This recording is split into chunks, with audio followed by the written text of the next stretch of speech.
अकोल्यातून एक मोठी धक्कादायक बातमी समोर येत आहे।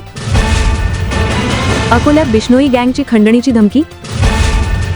भाजप आमदार भारसाकळे यांना धमकी। सिग्नल ॲपच्या माध्यमातून ही धमकी देण्यात आली असून तब्बल 2 कोटी रुपयांची मागणी करण्यात आली आहे।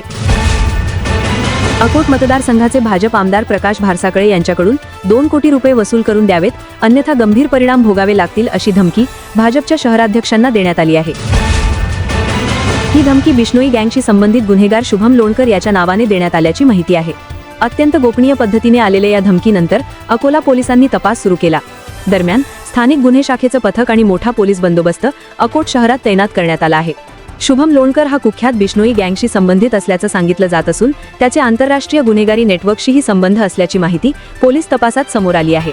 या प्रकरणामुळे अकोला जिल्ह्यात खळबळ उडाली असून पोलीस तपासाकडे सर्वांचे लक्ष लागलं आहे।